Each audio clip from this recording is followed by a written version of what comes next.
Okay, I'll call this regional council meeting to order. Please be advised that tonight's meeting is available for the public to attend virtually, is being streamed and recorded.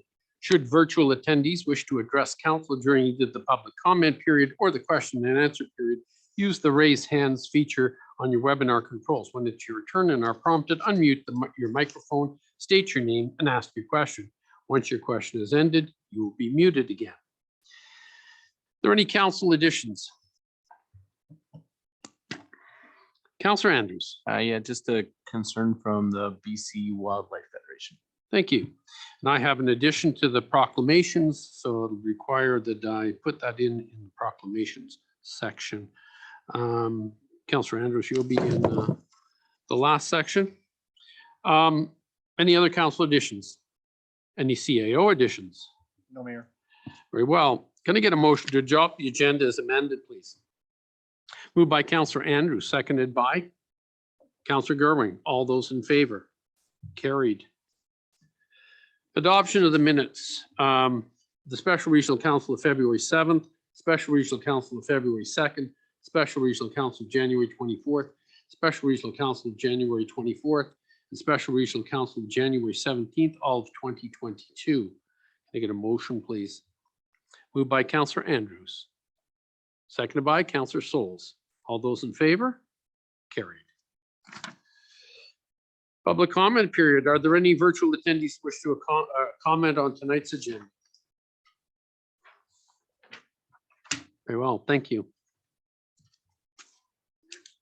Proclamations.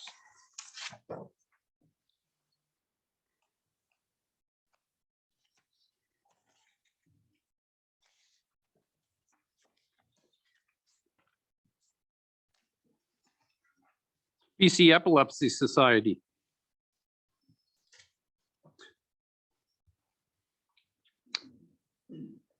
Whereas Purple Day is celebrated on March 22nd annually during Epilepsy Awareness Month to increase the knowledge and understanding of epilepsy that will improve the quality of life of British Columbians living with epilepsy.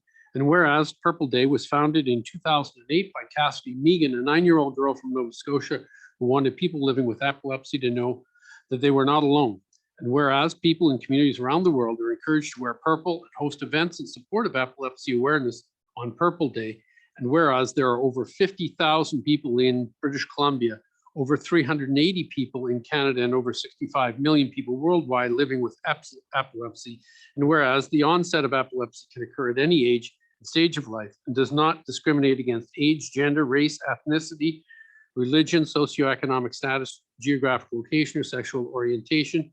And whereas Purple Day is a health promotion effort that encourages people to raise awareness of epilepsy so that we can create a society that embraces the beauty of difference and understanding how we can all come together to make the world a better place. Now, therefore, I, Gary Foster, Mayor of the Northern Rockies Municipality, do hereby proclaim Saturday, March 26th, 2022 as Purple Day in the Northern Rockies Regional Municipality.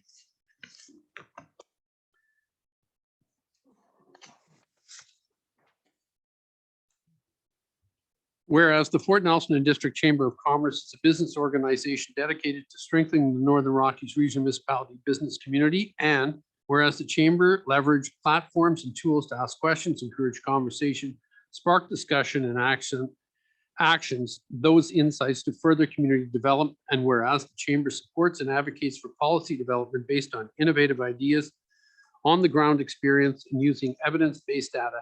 And whereas a strong local business community is a key driver of our local economic prosperity, creating jobs and opportunities for residents of the Northern Rockies Regional Municipality. And whereas every year members of the Fort Nelson and District Chamber of Commerce dedicate countless volunteer hours in service to our local business and community. Now, therefore, I, Mayor Gary Foster, do hereby proclaim the week of February 14th to 18th, 2022 as Chamber of Commerce Week in the Northern Rockies Regional Municipality.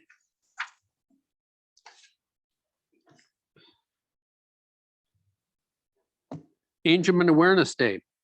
Whereas February 15th, 2022 is designated International Angelman Awareness Day, and whereas one of our citizens, Benjamin, has been diagnosed with Angelman syndrome, and whereas this community shares and supports each other in their struggles and their challenges, And whereas the residents of the Northern Rockies Regional Municipality are encouraged to wear blue on February 15th, 2022 in support of Benjamin and his family.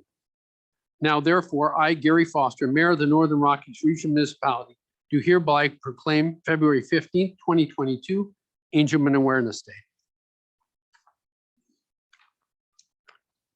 Reports, administration report.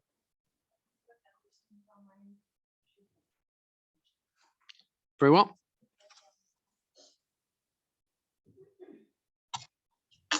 Good evening, Mayor and Council. Thank you for letting me speak for just a second. I just wanted to express my appreciation for the proclamation for Chamber Week. Thank you so much. Thank you, Mrs. Vandersteen. Reports and bylaws. Administration report number 12, stumpage policy for community forests for discussion. Mrs. Thompson. Good evening, Mayor and Council. Jaylene, can you just let me know if you can hear me? I'm having issues with my headset. We can hear you. We just can't see you, but that's okay. Okay. There we go. Okay, so good evening, Mayor and Council. Based on a letter that we received on December the 17th from the Burns Lake Community Forest expressing concern regarding the province's intention to harmonize stumpage policies for community forests, we've drafted a report for your consideration. I would like to note that at the time, the letter from the Burns Lake Community Forest was shared in an in-camera regional council meeting. However, since writing this report, we have received permission from the Burns Lake Community Forest to speak to that letter in our presentation tonight. I'm also aware that there has been further conversation regarding this matter through the Resource Municipalities Coalition. So even furthering the need to share some information with you tonight regarding this matter. So in the report, I've identified that since 2017, the province has been exploring opportunities to modernize the forest sector in British Columbia, and proposed forest policy changes referred to as intentions are identified in a provincial document titled Modernizing Forest Policy in British Columbia. One of the intentions in the document, which was also the subject of the letter from the Burns Lake Community Forest, was to rectify a disparity between stumpage rates for various area-based tenures, specifically woodlot licenses, community forest agreements, and First Nation woodland licenses. For clarity, area-based forest tenures grant licensees virtually exclusive right to harvest timber within a defined geographical area, whereas volume-based tenures are generally large areas that could potentially have several licensees operating within that same area. For the purpose of tonight's discussion, a community forest is an area-based tenure, and stumpage rates for this type of area-based tenure are determined through the Interior Appraisal Manual. So you can see in the report that the three area-based tenures that are being referenced, which are community forest agreements, woodlot licenses, and First Nation woodland licenses. Both the community forest agreements and woodlot licenses are stumpage rates are determined through table 6-2 of the Interior Appraisal Manual, whereas First Nation woodland licenses stumpage rates are determined through full appraisal. So essentially the province is intending on harmonizing those stumpage policies so that those three area-based tenures are somewhat consistently determined. In the administration report, there's some information for your consideration regarding tabular stumpage rates versus fully appraised stumpage rates. So without going into too much detail, it's important to note that with both pricing policies, there are pros and cons to each system of pricing timber. So for example, a tabular stumpage rate, this is a table that's identified in the Interior Appraisal Manual, and it provides licensees with some certainty as to what their stumpage rate is going to be over a defined period of time. It also negates the need for a licensee to have to go out and do costly exercises like timber cruising and submission of an appraisal. And in the report, there's also an example of what that table 6-2 from the Interior Appraisal Manual would look like. So for example, a licensee operating in a community forest in Fort Nelson currently would pay $11.55 a cubic meter for spruce. And those table rates generally stay somewhat consistent throughout the period of a year unless there are updates to the appraisal manual. So again, you can see how these table rates would provide some consistency and some bit of assurance to a licensee of what their stumpage rates are going to be over the next year. Full appraisal stumpage rates, however, are determined through things like timber cruising and a full appraisal submission to the province. So by going out and doing a timber cruise, you're essentially collecting data specific to a stand of timber. So the stumpage rate that's calculated also takes into consideration some operational factors such as cycle time, road construction costs, and things like that. So you end up generating a stumpage rate that's more reflective of the actual stand, but obviously there's some operational costs that you need to incur as a licensee that you wouldn't necessarily incur if you were using a table rate.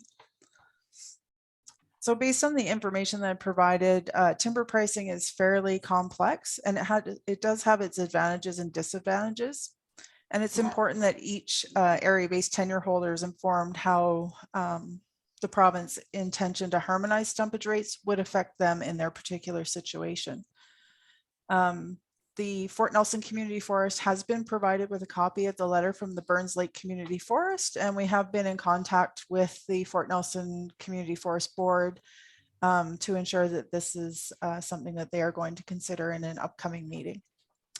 So accordingly, if Regional Council wishes to support CFA holders, a letter encouraging the province to engage directly with Fort Nelson CFA and other CFA holders throughout the province may be appropriate. And I'll just turn it over to Mayor and Council for any comments.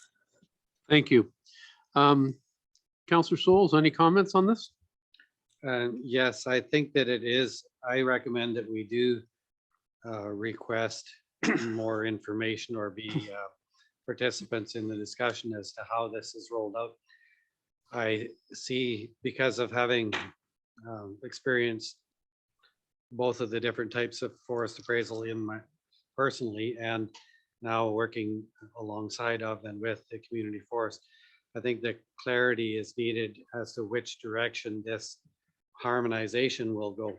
Because if we harmonize toward the appraisal system so that we're all moved into that, it will severely curtail or stifle community forest work. And whereas I believe that it would be wise to move the First Nation forest, who's now under the more expensive and more difficult, much more expensive and more difficult appraisal system on their woodlot licenses, I think it makes sense to harmonize it toward what is existing in the tabular rates.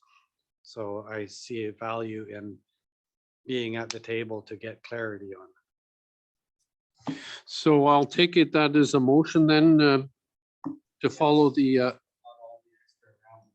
just the motion that's before us here. Okay. Do I have a seconder for Councillor Souls' motion? Seconded by Councillor Andrews. Is there any other comment on this? Councillor Gerwig. Yeah, what exactly is the motion? The motion is Regional That Council. wishes to support the Yeah. CFA. Okay, thank you. Mrs. McIver, are you clear on this motion? It's written in the report, right? Yeah. Not what? Okay, yeah, thank you. Okay, good. Very well. All those in favor? Carried. Thank you, Mrs. Thompson. Admin report number 13. Tax annual report follow-up recommendations within report. Ms. Vandersteen.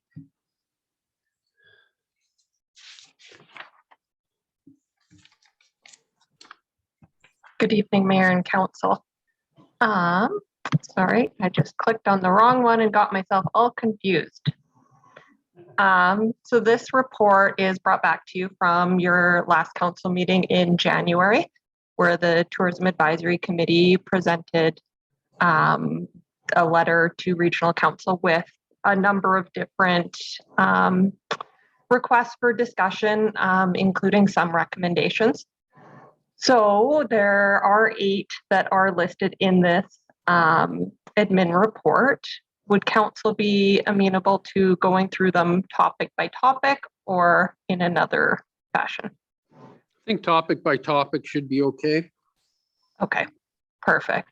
So topic 1, the Tourism Advisory Committee was looking to update the terms of reference or the terms of office and their recruitment timelines, just because starting in the summer months was a little bit of a struggle this past summer because of people being away, both continuing on members as well as new members.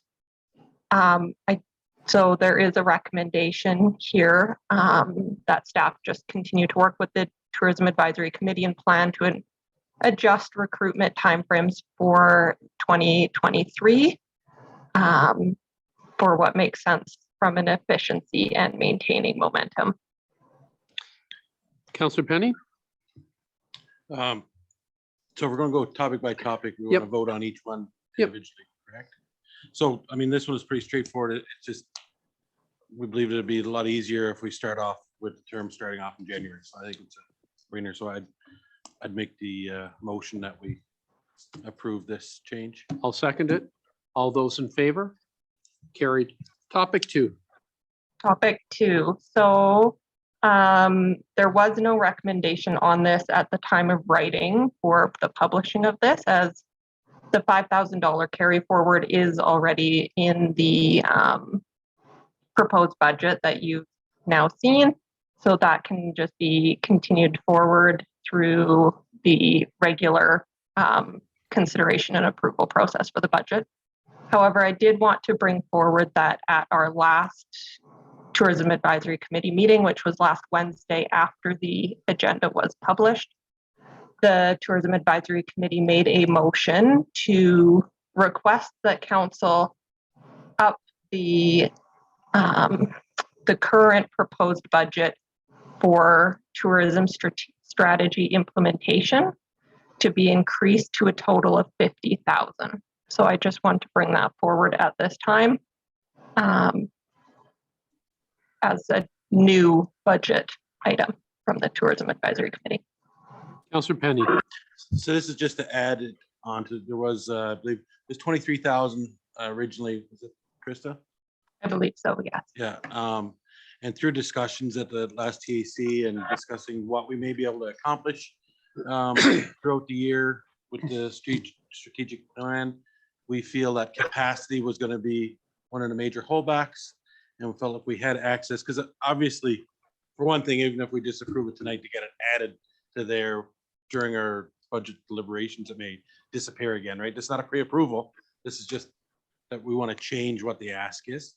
And but I just want to give you the background for it, is just we want it, if we feel that we have opportunities to move further down the strategic plan, we want to have funds there to add capacity, which would be possibly take a project out of the strategic plan and put it out for tender, hire a contractor to take care of a certain piece, because as we all know, capacity inside this building is lessened. So that was the reason to increase this. I'm hoping that we can get more to strategic plan moved forward. Councillor, So I'm just unclear as to what is before me right now. So topic 2 budget, it says that's requested that the existing budget of 2021 of $5,000 be carried forward into 2022. So is that what I'm voting for on topic 2, or are we now talking about the increase of the 23? So basically, I mean, we wouldn't even be voting. We're not pre-approving this. It's, I think, more informational at this point that Okay, we are going to increase the ask of TAC Yeah. to the total of 50,000, up to $50,000. That's okay, but do you Basic- want a motion on this budget about the $5,000 being carried? That was, I think, for the orientation tour that didn't Yeah. take place. Yeah. So do you still want to address that tonight, this $5,000 from 2021 to be carried forward to 2022? Or you just, I think that will already occur at the budget meeting, will it not? I think so. So no Sorry. motion is required and it'll just simply go on to the budget. Okay. Topic number 3, tourism strategy, approval change of action to action committee. Yeah, so in this one here, in the italics, kind of indented section, that is all directly from the tourism strategy, and highlights a few things, including the discussion point that the Tourism Advisory Committee brought forward to discuss changing to an action committee. From a review, the advisory committees are not recognized under legislation. So they will just follow the terms of reference set out by council. So there is no concerns over being an advisory board versus a action committee. And then there is a slight change into the purpose of the tourism, the terms of reference for the committee, just to change from being connected to the regional economic strategy, which was the most up-to-date connected strategy when the Tourism Advisory Committee was created initially, to be directly focused on the regional tourism strategy. So there is a recommendation at the bottom of that section to make those 2 changes, to change from an advisory committee to an action, as well as to change the terms of reference as noted in the purple edition and the crossed out section. Thank you. Any comments, Councillor Penny? I no. Okay. Okay. So I'm just unsure as to, like, it's the last paragraph where it says any expenses contemplated or incurred by the NRM at the tax request recommendation would have to be within the approved budget and subject to the NRM's purchasing policy and procedure, with final approval to be that of the staff person assigned. So how would this work then? Let's say it's the budget for TAC is approved at $50,000 for next year. Council is now hands off as to how that $50,000 is dispersed. The way I'm reading this is, as long as it's in the strategic plan, then TAC can spend that money according, as long as it's done with the purchasing policy and procedures and the staff person has final approval.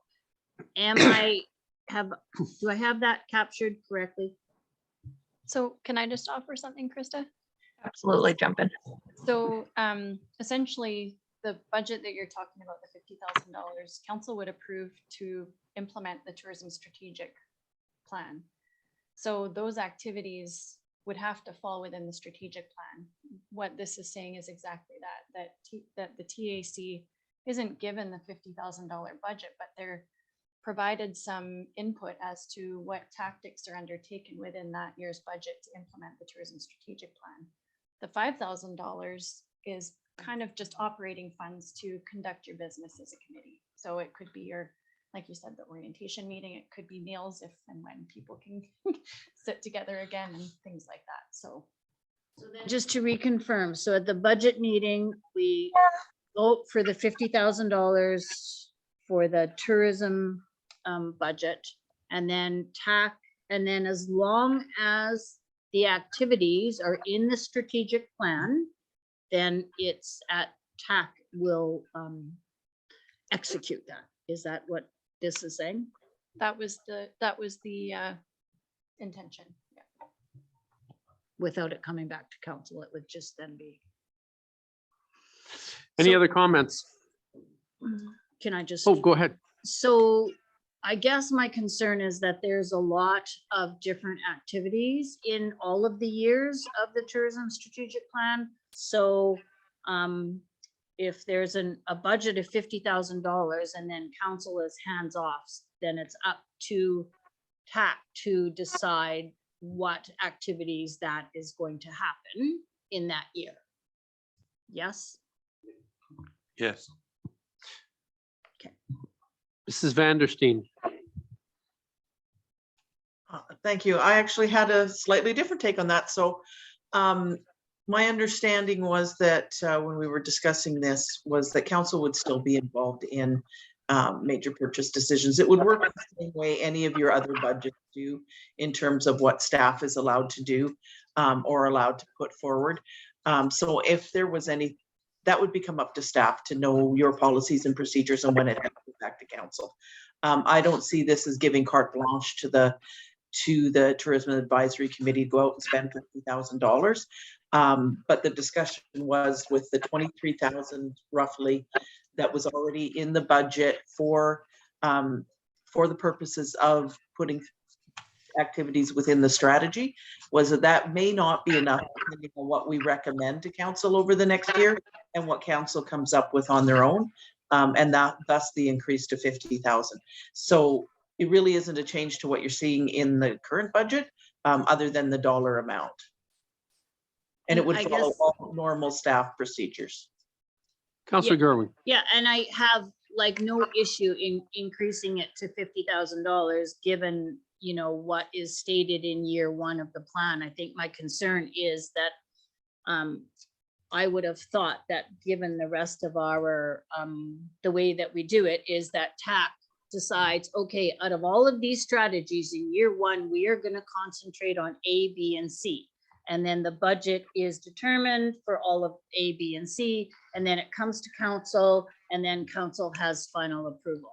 That's the way I thought it was going to happen. But when I read this, that's not the way I see it. That's not the way I read it. So I just wanted confirmation as to how it would actually take place. Councillor think- Penny. Oh, sorry. Ms. Vandersteen, go ahead. I was just going to add in that in the current budget request, there is a few items that is listed specifically in that already. So those items I would think would be moved forward as council, if council approves that specific budget, because that is listed already in the description of that budget. And then the additional funds would be available for more conversation as we move through the year and through the implementation. And then just to reinforce that our purchasing policy and everything, the Tourism Advisory Committee can't process an invoice themselves. So it would all funnel through regular staff and purchasing for whether or not myself or the director or Scott, as per our purchasing policy and procedures. Councillor Penny. And I assume with any tenders that we would put out or want to put out or anything like that, following in the purchasing policies, it would come back through here anyway, to be honest. Well, it would, in the fact that it follows the purchasing policies, so. But I don't know that the purchasing policy says it has to come back to council. See, the way I'm thinking about it is, let's just say Public Works has, I don't know, $50,000 budget, which is way out of line, but you know what I mean? It's like, so we budget that, we decide that in May or whenever we make those final decisions. And then the projects are listed as to how that money is going to be spent. And then we vote on each one of those projects, right? And then if anything comes up in the year, there's money in the budget, and then we vote on that. So maybe I'm missing a piece here, and I'm sorry if I'm flogging a dead horse, but I just see these words as not reflecting what happens with the rest of the organization. I don't think you're flogging a dead horse. I think checks and balances are important, and we have to make sure that what's agreed to and voted on here is very clear to everyone before we vote on it. So thank you for bringing that up, Councillor Gerwin. Mr. Barry. I think it's important that council's policy statement, because remember, if without policy, staff's just guessing. So I think it's important that council's policy statement is clear. I wouldn't mix the purchasing policy and what TAC can do together, because there's things in the purchasing policy that staff knew that's not required to bring back to council, because that's why it's a policy and it has guidelines, right? So to your example, for example, Council Growing, there might be a budget of X listed for specific items, but if we have something required to be done that's meets that budget requirement and it meets the general umbrella of the work or the scope of work, it doesn't go back to council. It's approved through staff because the policy allows us to do that from an operations perspective, right? I think what the focus here is based on the request from or the discussion from the Tourism Advisory Committee is that looking to be an action committee is to what level does council want that committee to take action and do things outside of bringing information back to council and advising council or requesting council to do things, right? And I think that's what I'm hearing is a bit of a struggle. I totally get it and understand. To kind of flush that out to get an understanding where, at what point does the committee make decisions on their own that they can act on? Because from a purchasing policy perspective, if it's approved from a policy statement of council, the staff person can approve the spend if it's within the budget. Or from a policy direction, up to what point do you want that advisory committee, action committee to bring in information back to council for their approval? So it probably requires a little bit more discussion within the committee also, trying to frame it possibly, because I see the opportunity to lay out a strategic plan that they have, provide the council, say, this is what we'd like to accomplish this year. This is the cost to accomplish it and the various items or activities.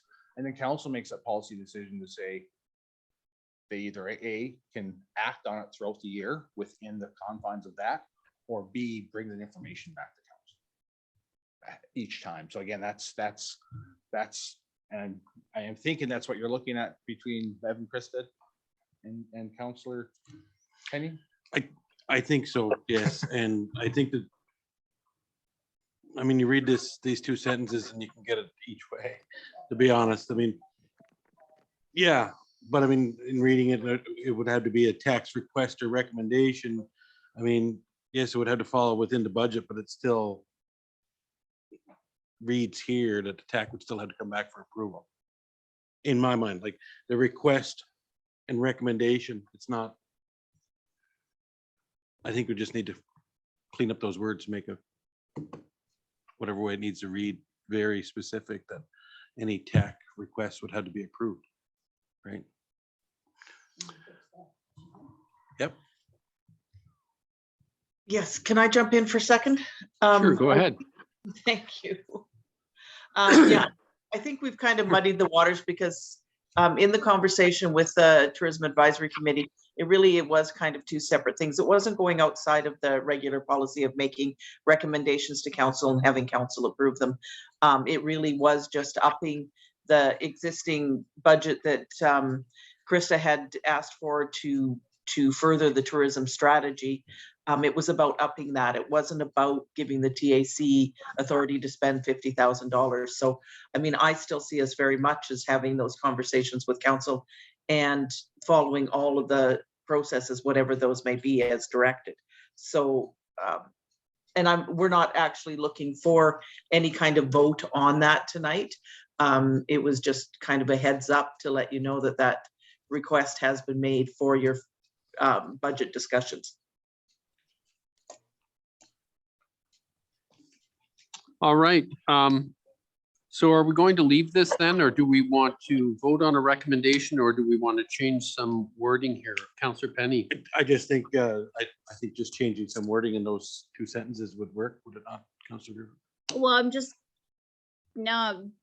I'm confused with what Bev just had to say too. So I'm just wondering if we want to leave two for now and the parties to be can come to some kind of a consensus as to what that, because what I think I heard Bev said is that tonight wasn't about deciding that TAC had the ability to spend the $50,000, but it was just that the budget was going to be increased for TAC from $23,000 to $50,000, and then a plan was going to be brought back to council. Bev, that's what I heard. Is that what you said?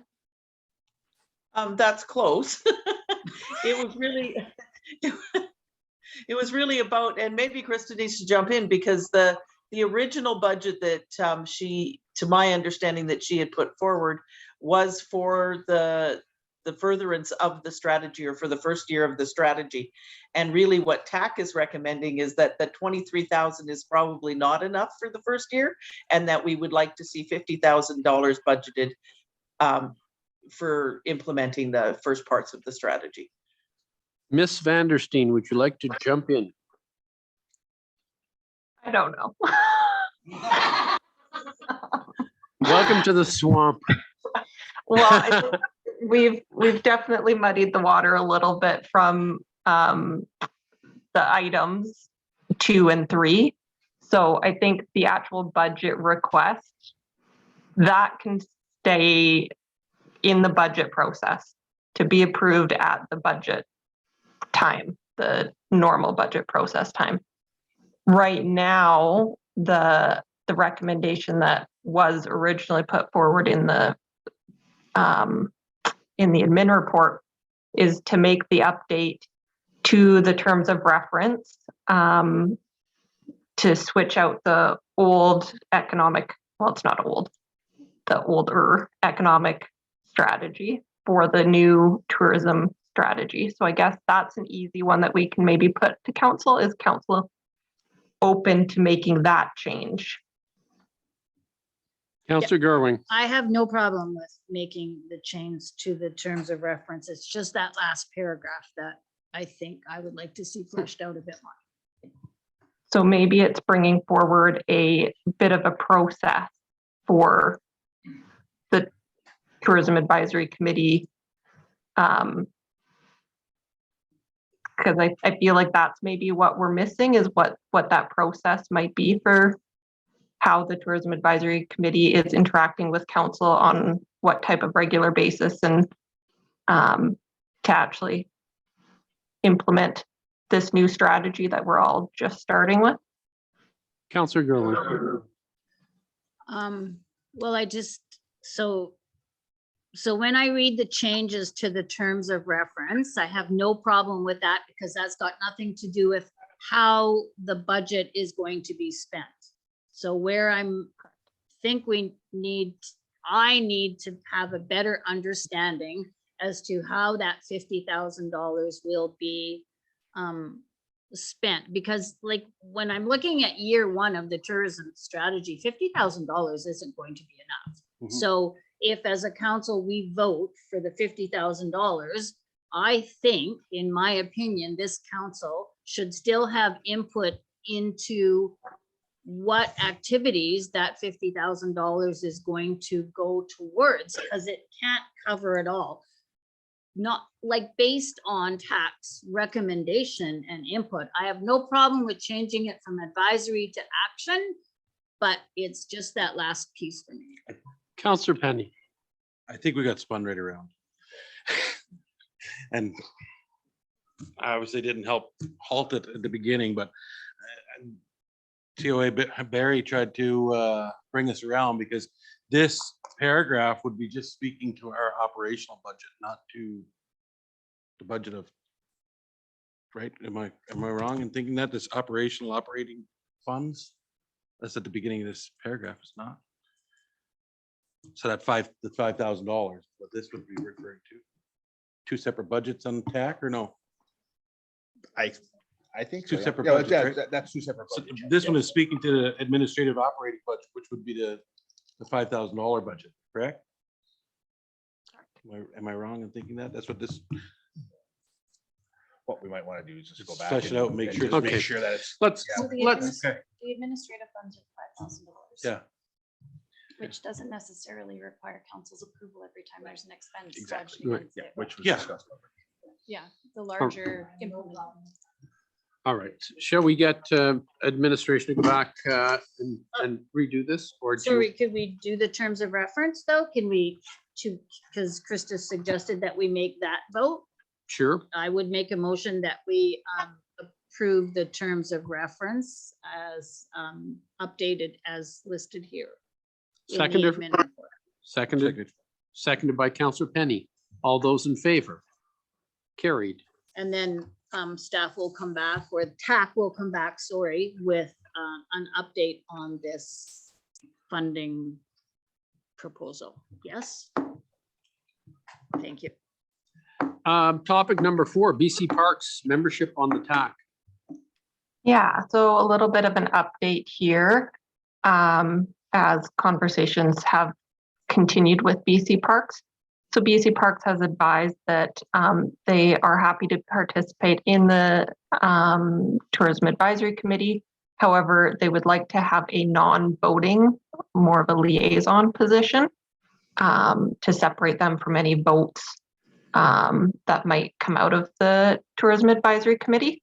So we've just made a recommendation that we create a BC Parks non-voting liaison position as part of the terms of reference under membership, and then that we can just send a quick letter to Chelsea Snitson, who is the Liard area supervisor, informing her of that change and welcoming her to her or one of her staff designates to that position. Very well, and I'll make the motion that we follow the recommendation. Do I have a seconder for that? Second. Seconded by Councillor Penny. Any discussion? All those in favor? Carried. Thank you. Topic number 5, Liard Hot Springs and Hot Water FISA inquiry. Yeah, so right on Wednesday at the publishing date here, we did get a copy of a letter that MLA Dan Davies wrote to Minister Heyman, as well as a reply, very fast reply from Minister Heyman regarding these concerns over the potential closure of the hot springs and if it was actually a real concern. So those letters are both in the correspondence section. At this time, writing another letter, I don't think would provide any additional information. So that's where that one's at. Very well, and I see Councillor Penny. I actually, speaking with Urs today, and he brought up one good point about this in particular. In reading that letter that was sent back, the mention that if, as long as patrons of the area, or however it was worded, as long as they follow the rules, then there shouldn't be any closure. It didn't sound very good to me. You know, it's very vague on what those rules are, and very much wondering, does the park staff have enough capacity to implement these rules to ensure that people are following them? So, yeah. So then, is it going to be then 6 months or a year down the road, we find out they're just going to come back and say, yeah, you haven't been following the rules, and they shut it down. So just be mindful of that. Not that I want to change what we're doing here, but I just, that was a very good, valid point today, I thought, from Urs, that it's a pretty scary thought, the way it's written, that, you know, as long as we follow the rules, we will, but we don't necessarily have the capacity to make sure that we're there to remind people to follow those rules. But maybe we can put some signage, sorry, Mayor. Go ahead, Councillor.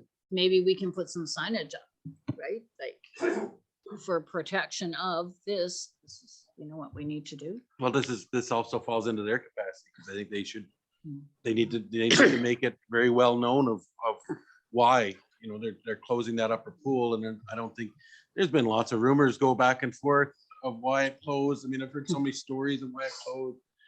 So where's the big write-up? You know, there should be a huge board up there at the bottom. Not that big. It doesn't, if you're going to be one of those people that are going to sneak up there and go up to that pool, I don't think that it's in your face enough to make them really think. I mean, sure, it might still have some people to do it, but if people realize, you know, how much they could threaten this for everybody else. Anyway, something to keep in mind, and maybe motion later. Topic number, I'm sorry. Mrs. Vandersteen. Thank you. I just did want to add to that, because I have had conversations with both the park operator as well as Chelsea Snitson from BC Parks. I really do think that the minister was doing kind of standard minister doublespeak in that letter. But Chelsea has said that they do have permits from DFO, because it's actually falls under the Department of Fisheries and Oceans. And they do have permits in place for the next 3 years. And part of that process is actually cleaning the pool and relocating any snails that are found on the benches or steps or anything to ensure that that population isn't being impacted. And so they actually relocated to the various other areas. I do think, more signage is not a bad idea, and we can certainly bring that up with Chelsea around why those upper pools were closed. But just so you know that we have had those conversations, and I will say that the park operator and BC Parks is not concerned, from a ground level at this point. Thank you. Any other comments? Very well, we'll move on to topic number 6, tourism attraction resources. Miss Vandersteen. Yeah, so this was one of the, well, they're all items that were listed in the letter from the Tourism Advisory Committee. Didn't dive too deep into this one, but if staff or if council would like, staff could bring back more information related to current capacity and associated priorities within the economic development portfolios for council's consideration. Any comments, council? Councillor Gerwing? Well, I was just gonna say, I would like to hear from Councillor Penny as to the priority for this, given everything that our staff currently has on their plate. Is this a high priority of the of track, or is it, yeah. Councillor Penny.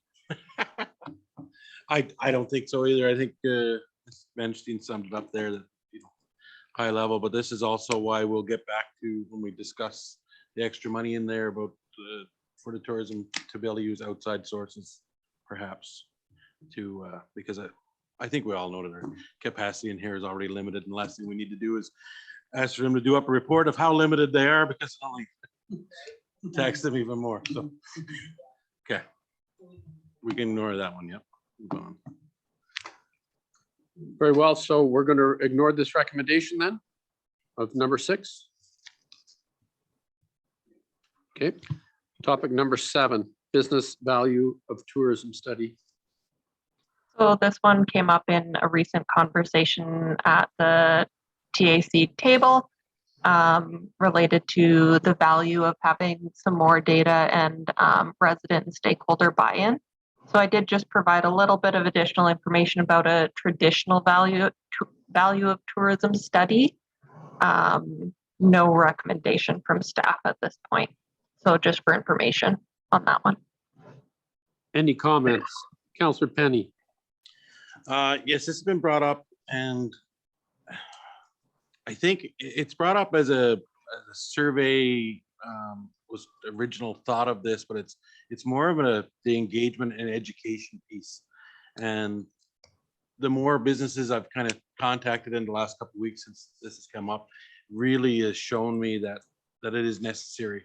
Because I don't think there's a lot of companies out there that make quite a bit of their yearly revenue comes from tourism, and they don't realize it. So that's what this whole point was to develop.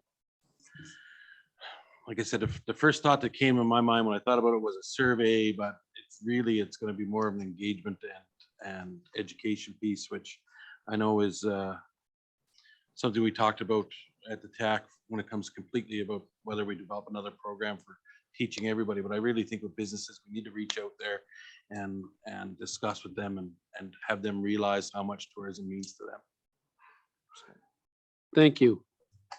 Any other comments? Councillor Gerwing.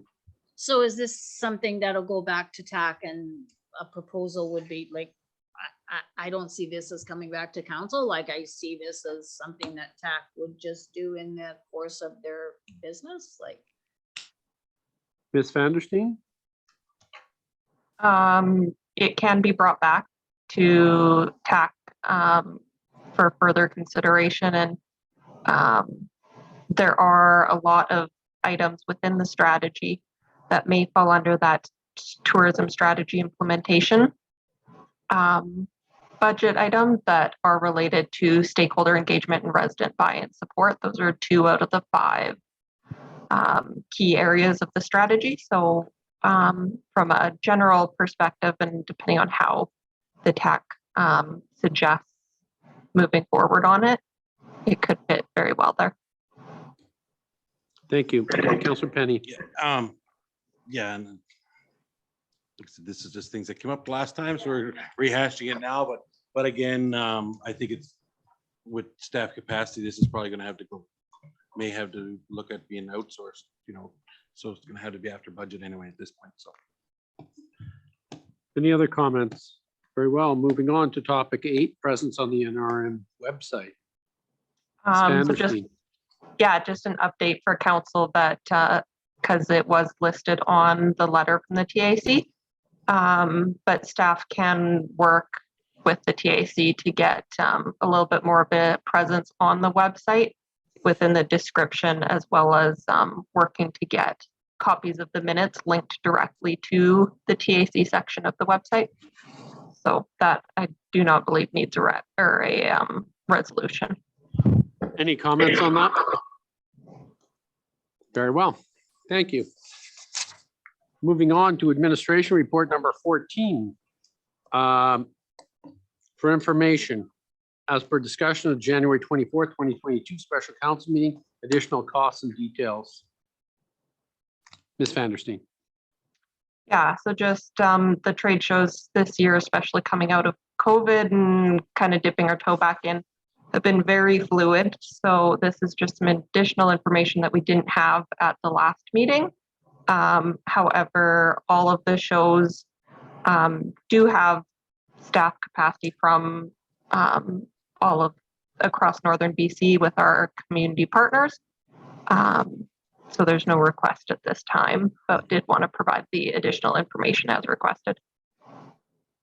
Thank you. Any comments? Very well. Moving on. Oh, sorry. Councillor Penny. Is there anybody that would be interested to go down to this? It didn't work out for you to go, Councillor Andrews, to the Early Bird RV show, but The Calgary one, for sure. I just, after experiencing this just before everything shut down, I really think it's a great opportunity for any member of council to get down there and take part in this, so. Yeah, I would say the Vancouver one, but my daughter wouldn't let me be gone for her birthday. Councillor Penny, are you volunteering for this? Councillor Penny? Councillor Penny? I'm Bueller.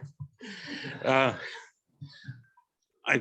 Thank you. actually have to wait on scheduling for myself right now because there's a tournament up in the air right now, to be honest. If I can make those dates. Wasn't there, didn't we approve something? The last meeting, a dollar value for council and staff, so I don't think we need, if somebody's interested, then we already approved that, right? That's correct, yeah. Like I said, I just wanted to make that point. If anybody else could go down there because I found it really eye-opening to see the difference on how much people actually do know about the Northern Rockies, and then the spectrum that they had no idea that there was anybody above Prince George. So, and it's a really good chance for us to educate. So. Thank you. Moving on. Admin report number 15. Fortis BCUC intervention update for information and discussion. Mr. Gilbert.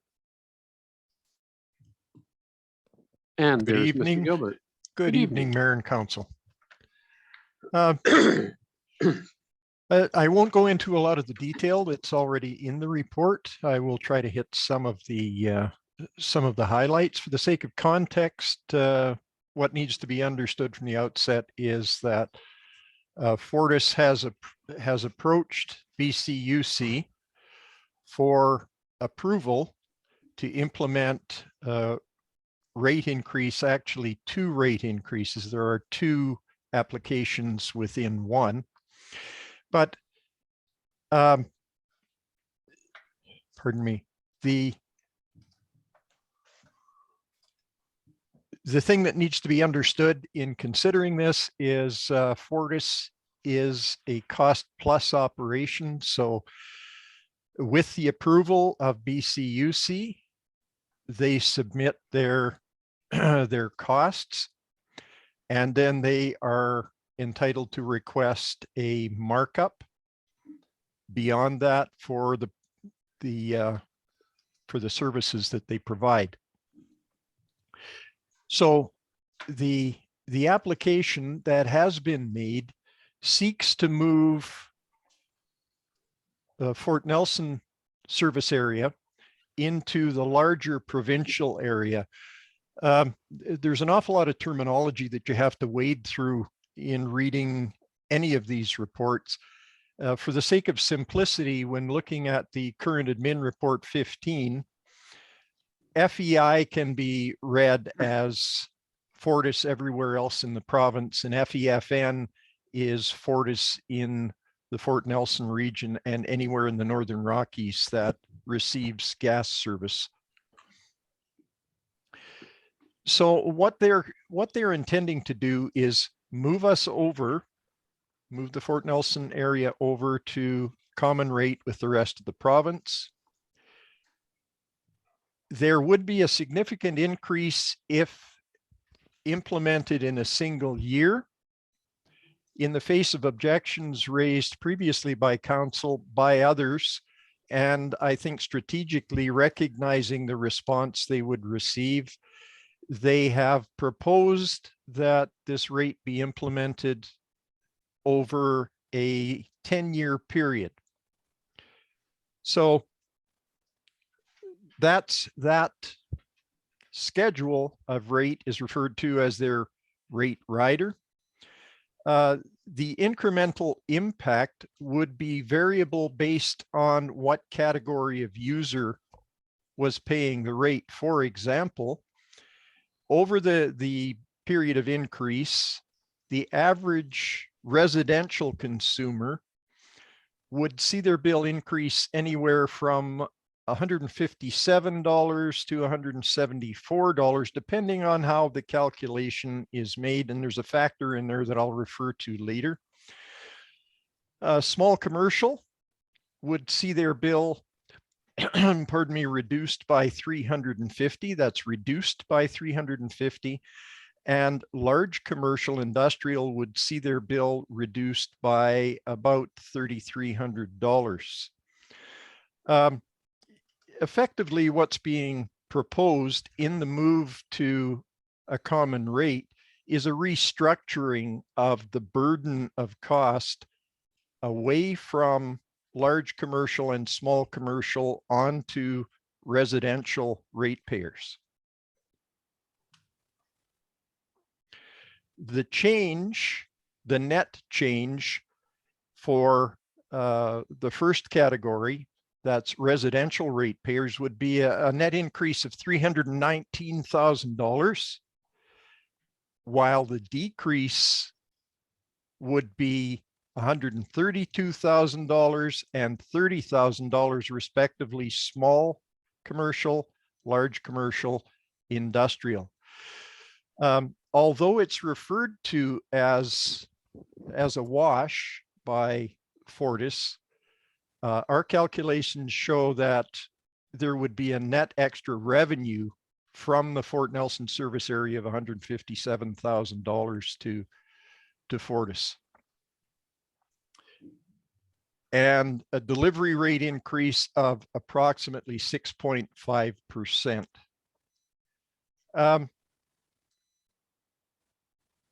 Stretched out into that 10-year period, sorry, that needs to be contrasted as well with a comparison with the application that was declined by BCUC in 2013-14. But there are a number of factors that are quite different this time around, and Fortis has taken steps to mitigate those things that caused the rejection of the previous application. For example, the earlier proposal would have been a one-time increase very significantly of almost 90% in rates. As said, Fortis proposes to mitigate the increase by feathering it in over a 10-year period. The difference, if the Fort Nelson service area moved, was assigned to provincial rates. The difference in what they will pay, what we would pay, and what those rates would be made up by the larger group of ratepayers across the province over that 10-year period. In return for moving Fort Nelson ratepayers into this more expensive rate, Fortis relies on a number of proposed advantages from their perspective. It would remove the regulatory burden, having to file for two separate entities and having a single filing, which would incorporate virtually all of the province. They would offer long-term rate stability where we've had some volatility in rates. And they seek to persuade the BCUC that fairness across the whole service area of BC would be a positive outcome. And that's not a reference to any advantage to Fort Nelson ratepayers. That's simply they'd like to be fair to everybody in BC. Therefore, our rates would go up and we would contribute to the common pot.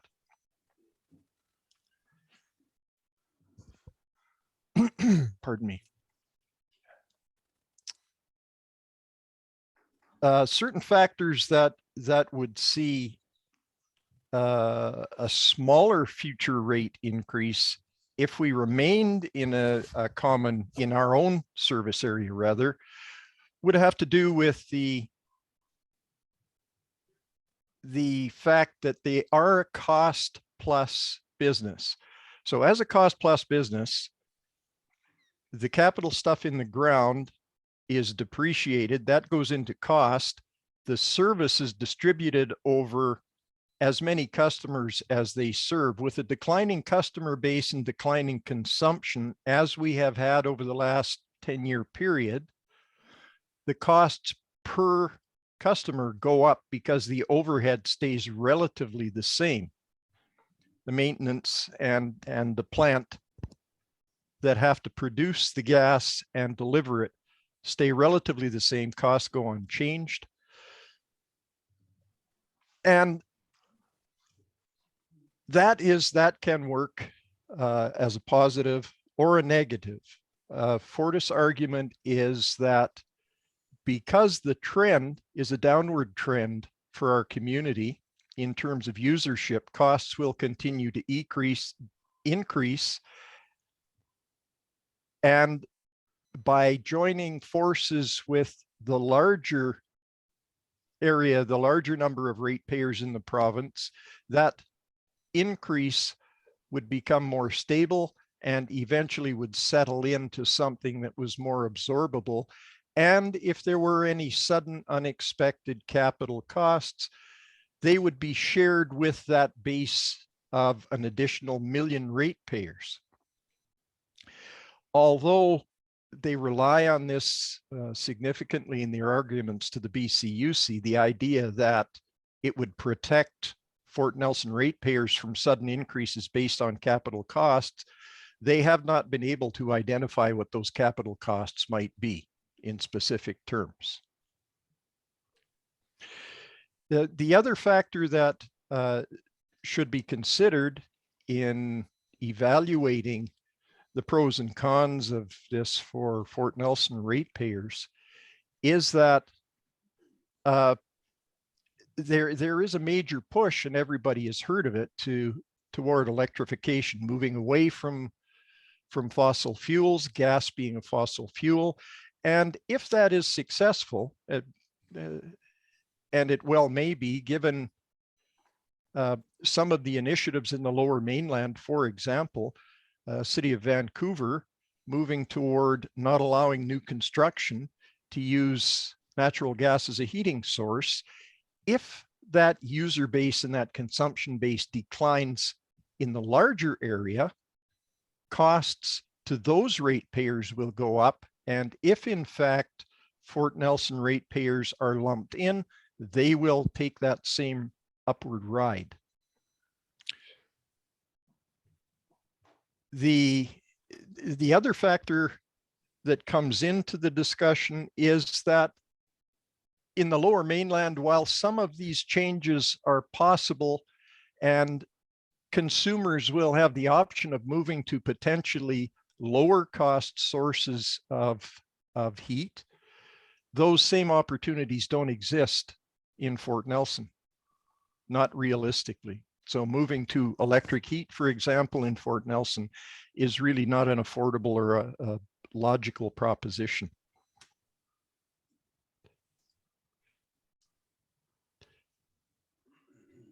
As far as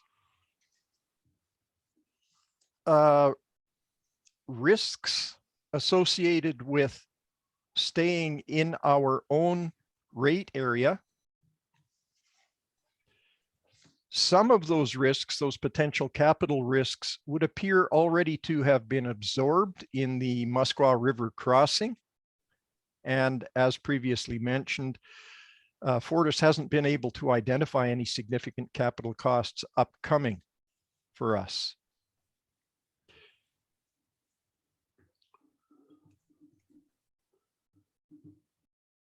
So at this point, the larger the Fortis application to the province for common rates and delivery rates, the two components of the larger project, have been put forward. And the first of the two, the delivery rates component, that would take effect actually retroactively January of this year, if approved, is already in motion and already under consideration by the BCUC. The latter component, which is the one that would have the greatest economic impact and the greatest cost impact to Fort Nelson users, is still much more of an open issue. And we are in the process with our partners in the intervention, Fort Nelson and District Chamber of Commerce,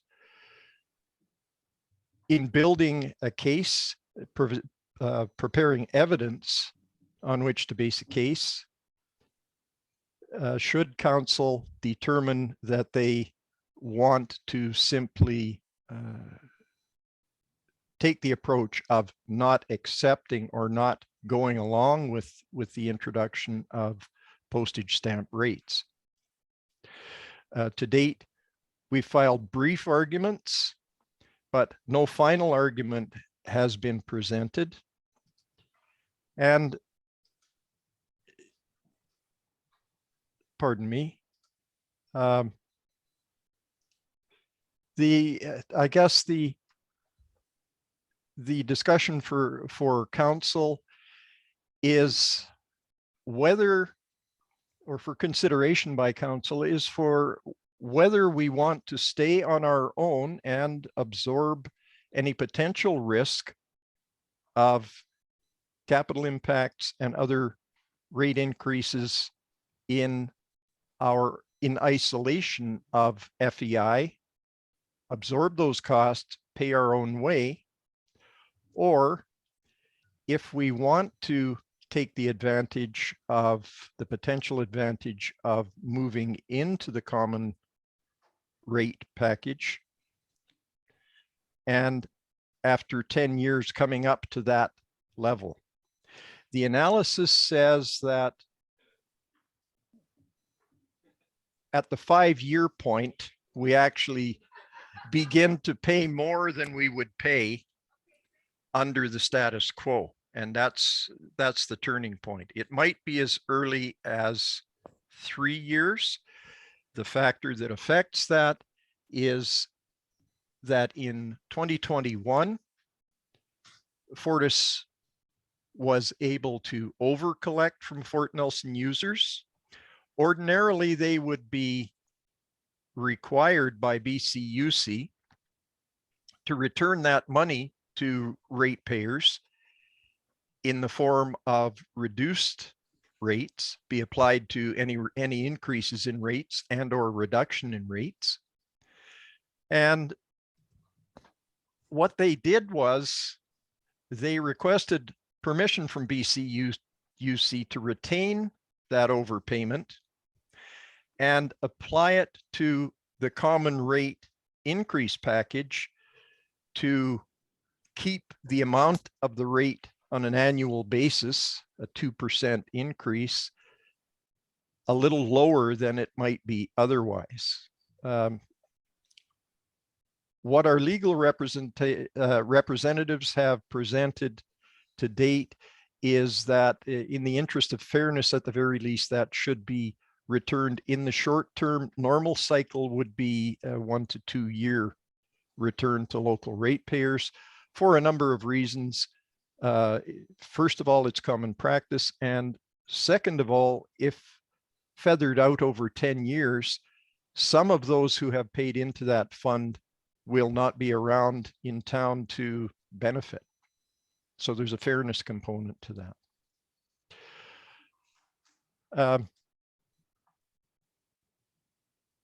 As far as particular strategies in making a final argument after we present our evidence, additional information in the form of advice from our legal strategists will be available to council in a closed meeting. And if there are questions, I'd be happy to entertain them. I appreciate that it's been a real education for me. And I understand, having been involved with it since last summer, that there's a reason that there are professionals that do this. It's quite a convoluted process. Thank you, Mr. Gilbert. Are there any questions for Mr. Gilbert? I note that we're going to be discussing this in the in-camera meeting, so if you do have any questions, you might want to hold them for that. Or you can go ahead and ask Mr. Gilbert any questions you've got now. Councilor Penny? I don't really have a question, but we'll see what comes out later. But I mean, anything that makes an increase to residents' cost of living is unacceptable in my mind. I realize with the volumes going down and us having the cost plus system with Fortis, and I kind of get all that. Hopefully, if we do finally get some industrial activity here, and it'll kind of sway back off again, and gas usage will be mainly by industrial use, so it'll sway that burden off. But anyway, my feeling is anything that's going to increase costs to residents is unacceptable. Any other comments? If I may, Mayor? Go ahead. To the councillor's point, that's a key element in our rebuttal. And this gives away no secrets. This doesn't betray our strategy. But in discussions with, or the nature of our questioning to Fortis under the eyes of BCUC, we've already made that point that their projections take a slice of time that represents probably the worst the economy has ever been in the region, and uses that to project a trend which is advantageous to their desired outcome. And we have made the case that we have documentation in the form of, for example, our regional economic strategy and our most recently completed labor study that suggests that the situation in the near future could very well be significantly different, and that their trend projections are not valid, and they certainly don't justify what's proposed. Thank you. Any other comments? Very well. Moving on. Ms. Shepherd, share shed update. Good evening, Mayor and Council. So evening. this report comes in follow-up to Council's request at the last meeting for further information related to costs and operating considerations of installing a share shed. Currently, the NRM contracts scale operation services for just over $73,000 annually. The contract was signed in November and expires in 2024 with the option for 2 one-year extensions. The contractor estimates effective share shed management would require up to 12 additional hours per week at a rate of $18 an hour, which would amount to an overall budget increase of up to approximately $11,000 annually. The report details some consideration for share shed size and pricing, ranging from $2,000 to $5,500 for structure, and then site preparation, delivery, and installation estimated at approximately $2,500 additionally. The report also provides some options for establishing a fee for use of the share shed, imposing the existing tipping fee, or allowing free use. So there are many nonprofit organizations, buy, sell, trade platforms, and fundraising initiatives that currently accept secondhand goods in the Northern Rockies. If council proceeds with the initiative, there may be a desire to inquire with these groups about impacts to their services following a trial period. And this report is provided for information and no decision is needed at this time. Thank you. Any comments? Councillor Penny. I am generally in favor of this. Obviously, I brought this forward in the first place to get a share shed down there. The costs a little bit higher than I expected, even though the labor rate there seems low. I mean, look at 11,000 over a year seems like quite a bit. Maybe if we just set what those hours would be, to cut that in half maybe, but as for the shed itself, I was kind of thinking if we just did a CCAN, we could put it down there, do a trial, whether that's a year or 6 months, whatever that is. And I am sure, I'm almost positive that if it didn't work out, that the NRM could find a very valid use for a CCAN somewhere else in the organization. I'm willing to bet. Whether that be for storage of equipment at the rec center or wherever, but I would like to see us give it a try, just because it's so many things I see that get rolled over in that landfill down there. And it really saddens me, and especially when we're doing so much good here in the Northern Rockies with the worms and taking care of the paper and food waste products, and then to watch, I don't know, use an example, a perfectly good lawnmower getting rolled and tilled into the ground. It really bugs me. Councillor Gerwin. Yeah, I would like to see us give this a try too. In all of my experience and my research, having a share shed, that's so hard to I say. know. Share shed.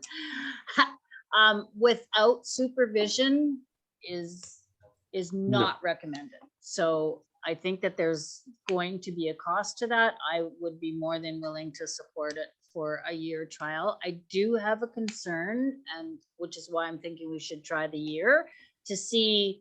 I don't want to impact, right, the organizations in town that count on this type of material to provide any funding for them. I don't know that it would have an impact or not, but I think it's worth a trial for sure. So I am more than willing to support it for sure. So from my point of view, I'm willing to support this for a year as well. But I'd like to find some statistics around how many things are being shared and what the benefit is to the municipality, how much stuff is being kept out of our landfill. So we have a cost here of about maybe $20,000, something like that.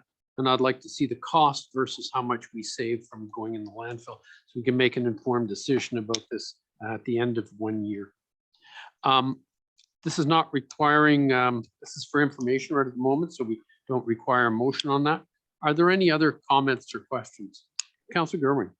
When is it going to come back for decision is my one question if we're not deciding tonight. And then secondly, I would just like to have a discussion about fees. I very much think that there should be the $5 tipping fee. Yeah, so those are my 2 points. Counselor Penny. Fingers on the button. I'll wait for CO Barry to first. Mr. Barry. Excuse me. I was just gonna say that if council wishes to provide direction tonight, because you provided it, you started discussing where you want to go, so a resolution to give us some direction now versus bringing something back. There's obviously a little more work to do, some firming up process and opportunities for CCAN, because I'm not sure in terms of access to CCAN or whatnot, or whatever.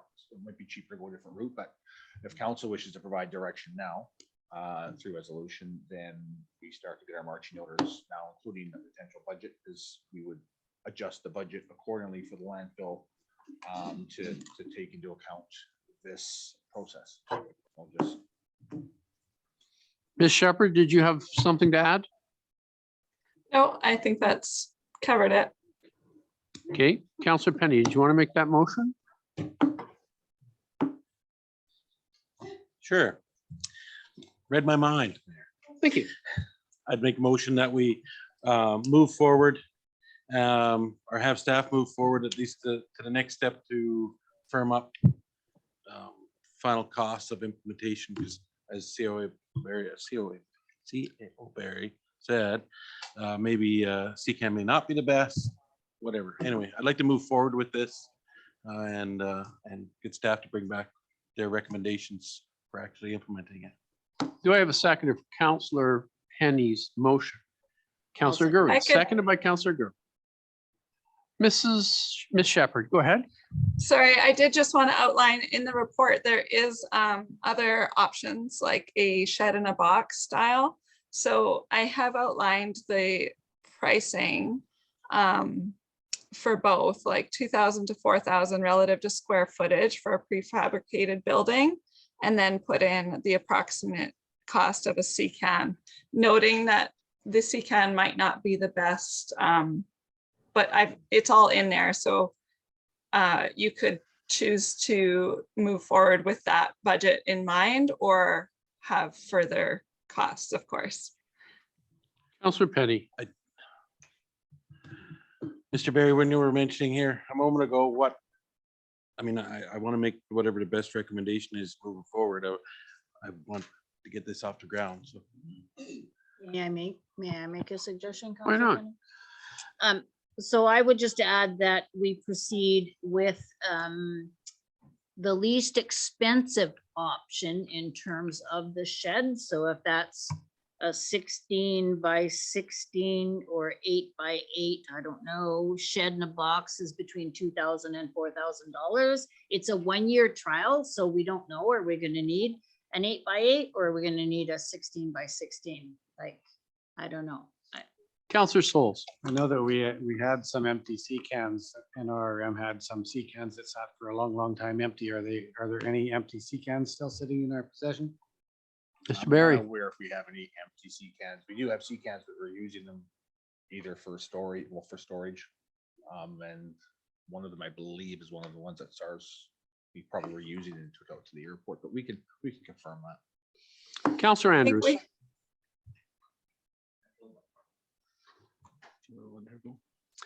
Ms. Shepherd, go ahead. Sorry, I think we got a quote for a used CCAN just before Christmas there, and that was 4,500 for the used CCAN. So my understanding is that there aren't any currently available that the NRM owns already. Thank you. Counselor Andrews. I'm fine with doing an 8 by 8 shed or whatever. I just want to look into the future. If this plan doesn't go through, if after a year we decide it's not going to work, I think the idea, like Councillor Penny said, that the CCAN can get used elsewhere. I just like to keep that in mind. If we're going to be getting a structure, let's think of potential future use in case this project doesn't work. Counselor Gerwin. I think that, I wonder if we can check with the landfill attendant because she's got significant experience in this, and I'm wondering if she can provide some direction on the size of the shed. Like, I have no idea, but she might. So what I'm hearing is that some further investigation is needed on the part of staff here to firm up what size of shed, et cetera. Maybe to consult with the landfill operator. Councillor Penny? This is so easy. eh? To Councillor Andrews' point, that's exactly what I was thinking, is that I would hate to see us do a trial run, pick the cheapest option right now, whatever, shed in a box type thing. We go down and set it up, and then it's not something that's easily picked up and moved to a different location. That's my only thought with the CCAN, is that if this doesn't work, off it goes to Public Works or wherever else, right? I don't know, maybe if the shed in a box would do the same. I have no idea, but I really like Councillor Gerwing's idea that maybe we should discuss it a little more with the operator down there and find out what she thinks would work best. She's watched all this stuff go through landfill for all these years. Councillor Andrews? My last one on this, I swear. Okay. At one point, the high school used to build sheds as a program. It might be worth looking into. Some very good options. Do you need some direction, staff, then, or do you have sufficient amount to continue investigating this and bring back the best options to council? How about that? Is that a resolution? The resolution reads that staff move forward to the next step to firm up final cost for implementation for the share shed with recommendations to be brought back to council, and then proceed with the least expensive option in terms of the shed.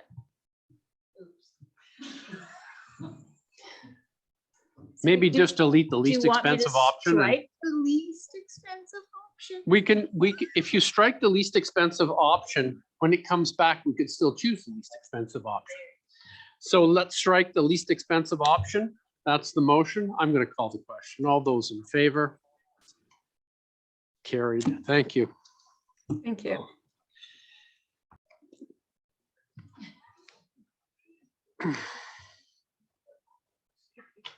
Mr. David Dominic, admin report number 17. Northern Rockies Regional Municipality Public Works Fire Hall Building update, project update for information. Good evening, Mayor and Council. Just basically wanted to give you an update of where we're at with this specific project. At this time, we are proceeding with the renewal of the foundation. Tendering for that work's expected to be in the spring. And that's kind of the priority at this point, just to get all the imperative structural work out of the way and that done first. The next steps will also involve working with our consultants for the rest of the renewal work that was encompassed in the original grant application, as well as the potential to look at maximizing efficiencies with the current space that both departments have to work with presently. So just kind of a general update for you guys of where we're at with the building. Thank you. Are there any questions for Mr. Dominic on this? Hearing none, Mr. Dominic, I'll ask you to move on to the Toad River Community Water Supply Update, min report number 18. Absolutely. And so this is just another project update on this potential water supply. So a bit of a history in this one was the request came to investigate the water supply at the community hall in 2019 at the Toad River Special Regional Council meeting. Since then, we've retained our consultants, performed an assessment, and the water supply at the community hall was found to be insufficient. Also determining that we needed a new well there as well. There was an opportunity in March 2021 to drill a new well, which took place, and we are now in a position to potentially expand this into a potable water system. Currently, our next steps are going to be engaging stakeholders in the Toad River area to get their thoughts and feedback on this project. A further breakdown of the capital costs are being obtained by staff at this time, and that's also worthy to note that the exact operational requirements and their costs associated with them will be confirmed at a later date, largely due to cooperation with Northern Health, who will determine the guidelines and requirements of a potable water system of this size, should that be the direction. Thank you. Are there any other questions for Mr. Dominic on this? Councillor Souls. I just almost fell over when I realized that it costs about $1,000 a person to run a water system.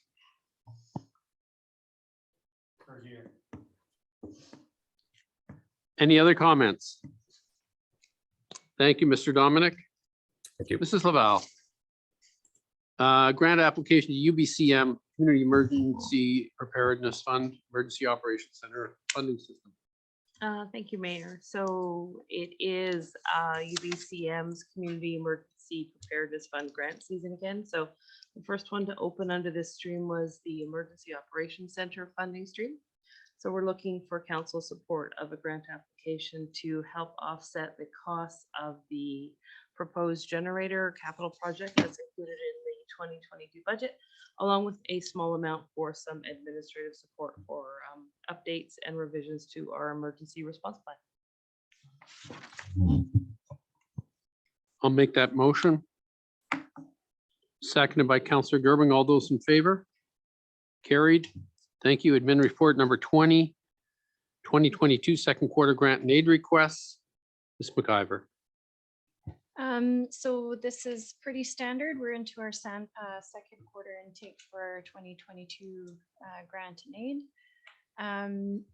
There is, I'll just draw your attention to a small error on the second attachment. So the 3 applications that were received are as they are described in the report, which is the Northern Lights Festival, Fort Nelson Adventure Society for the Northern Lights Festival, the Arts Council for the Arts Walk, and the Sled Dogs for the banquet.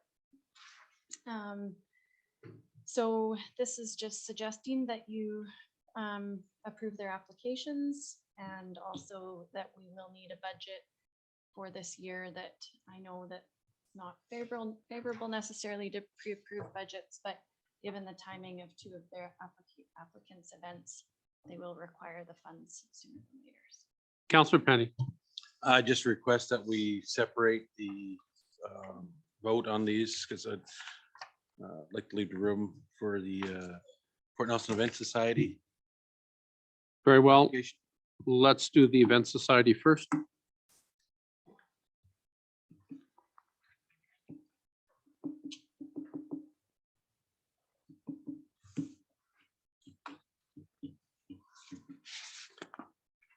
Okay, I'll make the motion that we accept the application for the Event Society. Do I have a seconder? Seconded by Councillor Gerwing. All those in favor? Carried. Thank you, Councillor Penny. And I'll make a motion that we approve the grants for the other 2. Seconded by Councillor Penny. All those in favor? Carried. And I'll ask for a motion that the council pre-approve the 2022 discretionary grant and made budget of $20,000. Moved by Councillor Andrews, seconded by Councillor Roper. All those in favor? Opposed? Councillor Goering is opposed. Thank you. Admin report number 21, street pole banners, Fort Nelson Secondary School, Toad River and Shallow School graduations for decision. Ms. Hanson.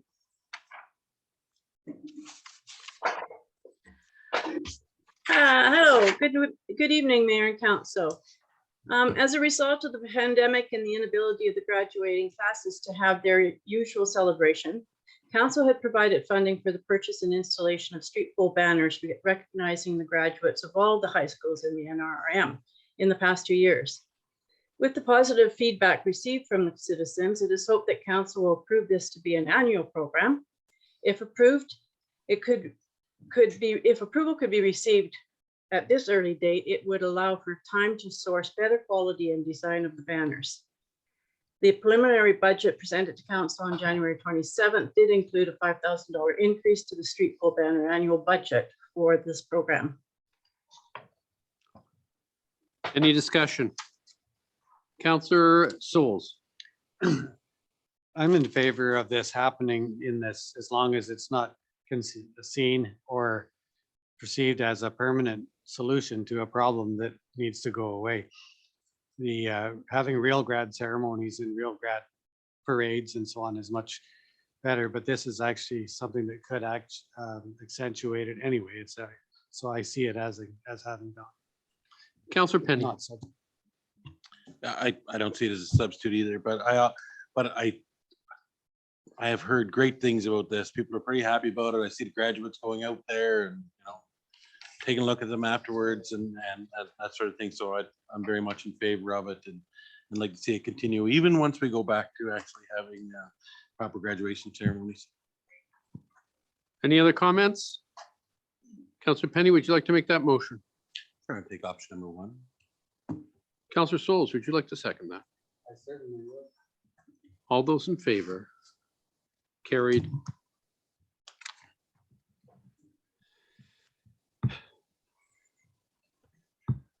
Northern Rockies Region Municipality Revenue Anticipated Borrowing Bylaw number 200. The Revenue Anticipation Borrowing Bylaw number 200, 2022 be given first, second, third, and final adoption. Ms. Pike. Good evening. Or I can almost say good morning. Yeah. What a trooper. This is a standard annual bylaw that we request to proceed with our renewals at our banking institution. Thank you. Any discussion? I'll make a motion then that we approve the first, second, and third reading and final adoption of the Revenue Anticipated Borrowing Bylaw number 200. Do I have a second to that motion? Seconded by Councillor Andrews. All those in favor? Carried. Thank you. Correspondence letter from Bruce Ralston, Minister of Energy, Mines and Low Carbon Innovation. It's a thank you letter for the book of that I gave him from Dr. Kenyon, history of the Alaska or history of the Liard Basin. Received for information, Dan Davies, Minister Heyman, Environment Climate Change regarding the FISA at the lower pool, and the Resource Municipalities Coalition call for an audit of Northern Health. And Minister George Heyman, his reply to MLA Davies regarding the lower pool at the Liard Hot Springs. Any comments? Very well. Council information package from January 26th, council information package from February 2nd, 2022, and council information package February 9th, 2022, received for information. New business. Councillor Andrews. Yeah, I was, it was brought to my attention a concern that BC Wildlife Federation has, and I just thought it prudent to bring up to council, and I would request that the link I forwarded off be available on our Facebook pages and everywhere else. I'll just read the first paragraph from their website. So the BC Wildlife Federation is concerned that that a tentative agreement between Treaty 8 First Nations and the provincial government will result in a 50% reduction of moose harvest and complete closure of caribou hunting for resident hunters of northeastern BC. Just wanted to bring that to everyone's attention. Thank you. Any comments on the item brought forward by Councillor Andrews? Very well. Universal no-cost coverage for prescription contraceptives. There was a letter sent to us from Vernon, British Columbia, where there is a movement to have the province of British Columbia cover contraceptions at no cost to women across British Columbia. I thought it was a good idea, and I thought that this council should endorse that, and I thought it would bring it forward for discussion. Is there any discussion on this? Very well. I'll make a motion that we endorse that letter then. Do I have a seconder? Seconded by Councillor Penny.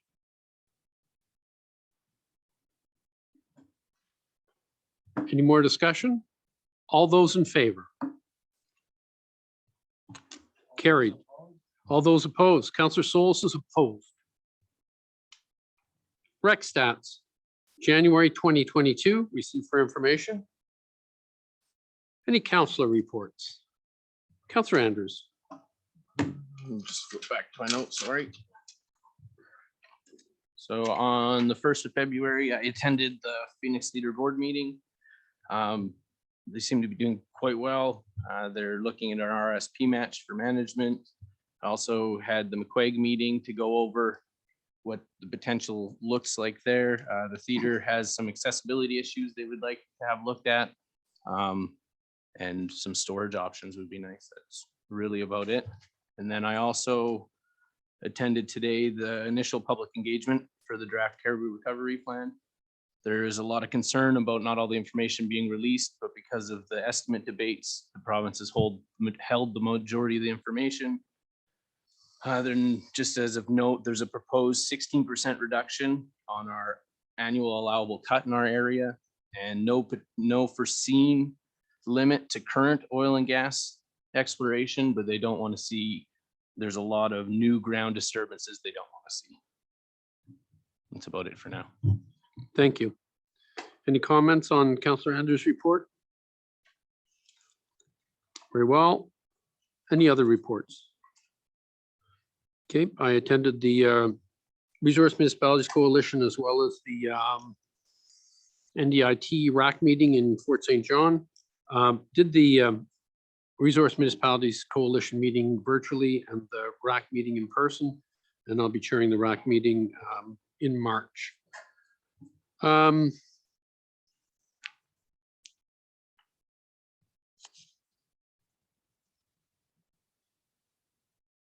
there any virtual attendees who have any questions? Seeing none. Very well. I think we need a break. So before we go into an in-camera meeting, maybe we'll temporarily adjourn the special or the regional council meeting. Sure. Move that we temporarily adjourn the meeting. Moved by Councillor Penny, or seconded by Councillor Penny. All those in favor? Carried. Thank you.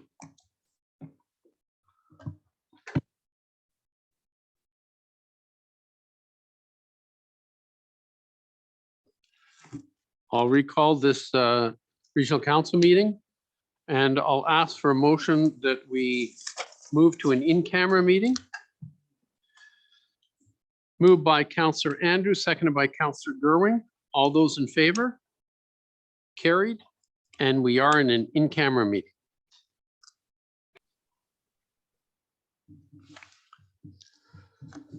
I'll recall the regional council meeting to order. Mrs. McIver, is there anything we can rise and report? Moved by Mayor Foster, seconded by Councillor Penny, that council is opposed to any rate structure that would impose any short or long-term rate increase to residential customers. Carried unanimously. Thank you. And I'll ask for a motion to adjourn this regional council meeting. Moved by Councillor Andrews, seconded by Councillor Roper. All those in favor? Carried.